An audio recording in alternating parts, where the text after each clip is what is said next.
Hi there, friends. I'll come in here with a quick note to let you know that the first global Product Owner Summit organized by the Scrum Master Toolbox podcast is coming soon. To know more, check out the bit.ly/Product Owner 2023. That's bit.ly/Product Owner 2023. That's all one word, all lowercase. And stick around to the end of the episode to know more. But for now, on to the show. Hello, everybody. Welcome to our Success Thursday this week with Oguz Ozyurt. Hey, Oz, welcome back. Hi, Vasco. So yesterday we were talking about liberating structures, and maybe we're going to talk about it again today because we are going to start with your favorite retrospective format. We'll talk about success in a minute, but first, share with us, Oz, what's your favorite retrospective format and why? Excellent question, Vasco. And so I'm fan of the liberating structures. I know there are many different retrospective formats out there. So, and I like to just usually manage the process of the facilitation and let the team actually to manage and I'm the just owner of the process as a Scrum Master, and engineers actually, teams actually, they are the actual owner of the contents. Meaning that actually make sure that I'm providing the right process for them to be able to self-organize and self-sufficient team actually to be able to discuss together and create a concrete plan actually what they need to improve for next iteration. So as a facilitator, I start using it's another liberation structure pattern. It's called a conversation Café. So conversation Café is very powerful. It's very powerful, and I'll be honest, gives us some rules and guidance. It's very simple. How to make sure that we enable the people in the group or in Agile team. So how does it work? Describe for us like high level, like what is the conversation coffee, and then tell us how you see it working in practice when you apply it. Well, the rule of engagement using the dependency structures, it's super simple. And what you need to do, make sure that actually you actually have a predefined questions, how you can actually lead the people. So, and then you can actually create the several rounds, but basically the basic rule of the conversation coffee.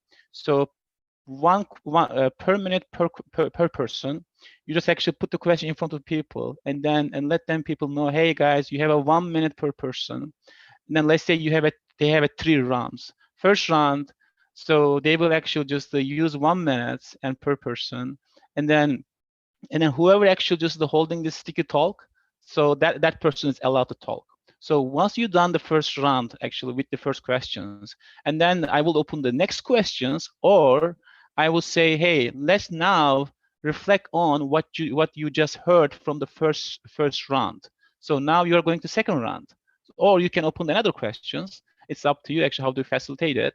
But usually just I open the second question for the second round, to be honest. So, and then now you have they have actually still 1 minute per person, and they have a sticky talk actually who is allowed to talk. Now what's happening that everybody's keep engaging, keep listening to each other. And in the meantime, I'm a facilitator. I'm also taking the notes. They actually keep talking. I'm the one actually who is taking the notes and looking for the time.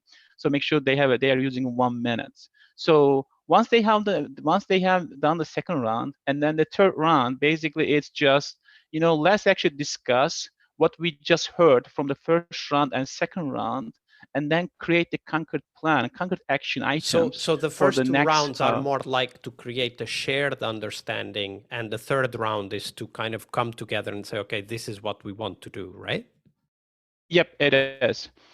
The way of the facilitation is now you are actually just to enable everybody to talk, everybody to speak up.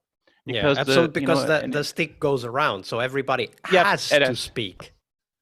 It is. And also the second round, you need to reflect on what you just heard from the first round. So that's why you need to listen to everybody. You need to listen to everybody.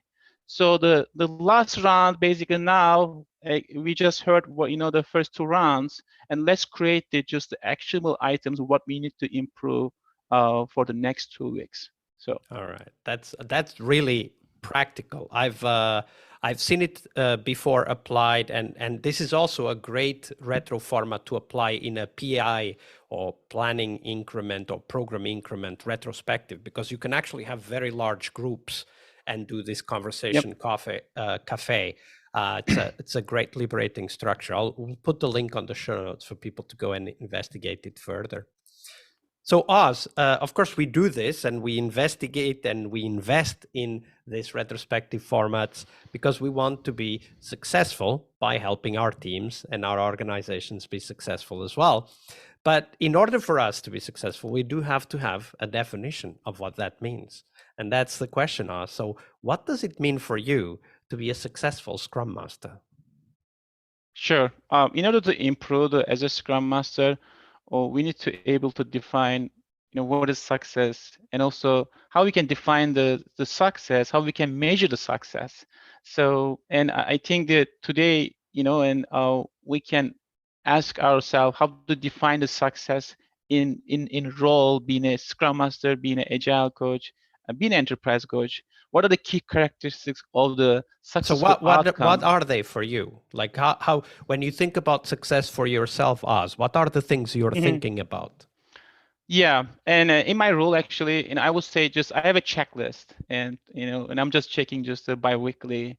And for this question, actually, I would say, is the team is delivering actually on the sprint base what they committed to deliver during the sprint? So that is the one thing I'm just looking at.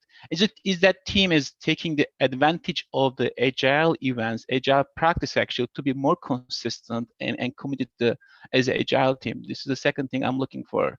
The third thing is probably is that the team is constantly working on action items to be part of the journey of the agile, to be part of the continuous improvement journey, continuous learning journey, and adding the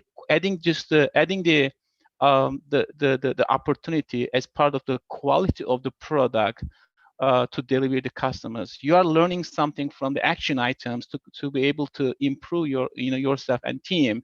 Now, how we can impact the quality of the product, what we learn from our improvement action items. So, as a Scrum Master, if all these questions are yes, so basically you're a great Scrum Master.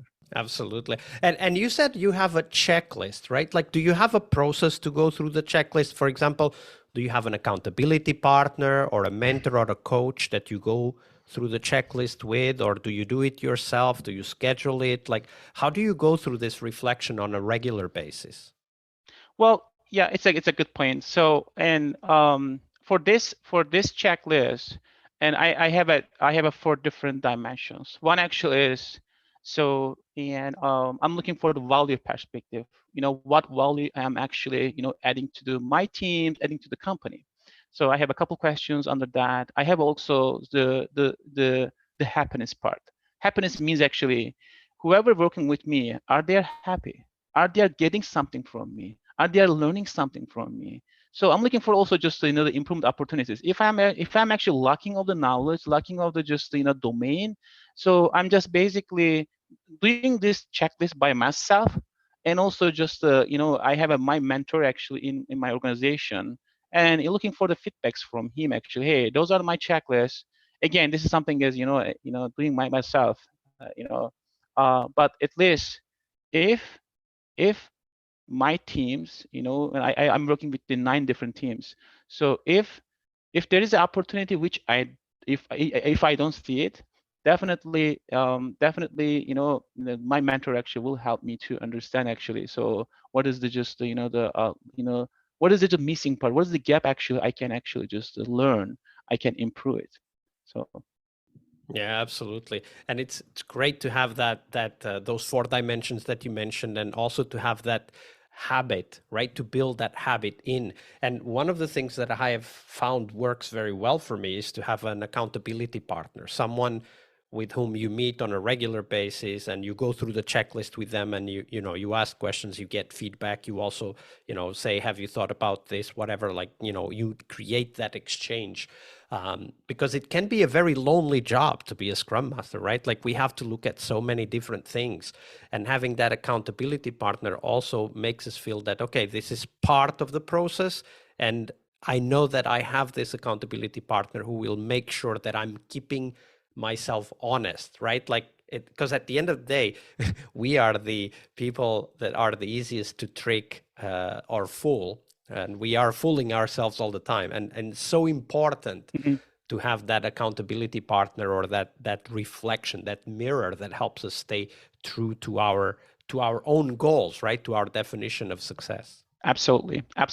The way I measure the success of the Scrum Master, like the football coach, having the skills, having the collaborations, having the coordinations, and also the right attitudes. So if you have a right mindset and applying just the same skills and same collaboration and coordinations with the role of the Scrum Masters, and you know Scrum Master is just a team level coach, helping in building the self-sufficient team. You are taking the team from one level to the another level.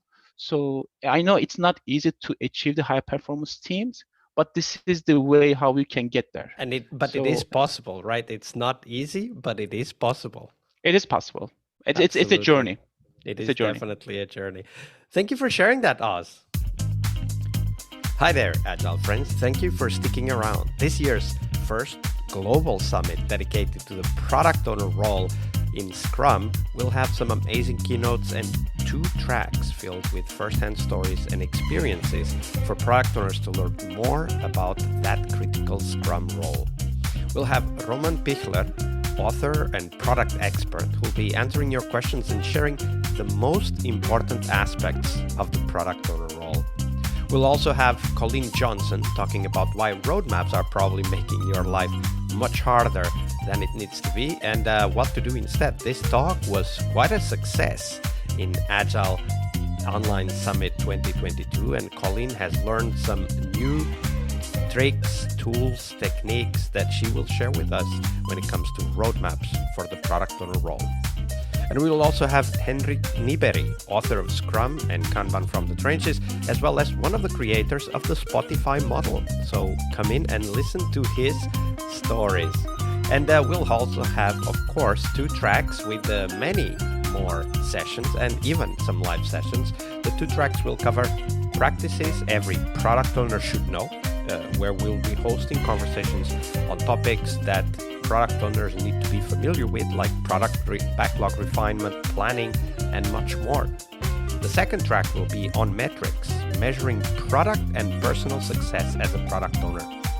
As product owners, it's crucial to have a clear understanding of what are the metrics that drive success for us, and of course also for the products and businesses that we work with, and we need to continuously measure and optimize those metrics. So in this track, we'll be sharing what's working and what's not in the area of measuring success for product owners.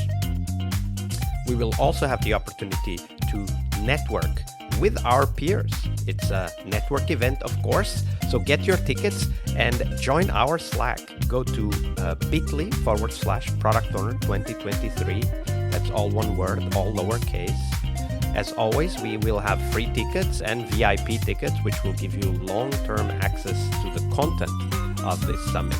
So check them out at bit.ly/product owner 2023. All lowercase, all one word. I'll see you on the summit floor. Part of a successful Scrum Master job is to help the product owner. Tomorrow we explore that critical role in Scrum, the product owner role. Tune in to learn about product owner anti-patterns, what you can do to help the product owner, and a real-life example of what a great product owner is and what made it so. Tomorrow on our Friday Product Owner episode. See you tomorrow.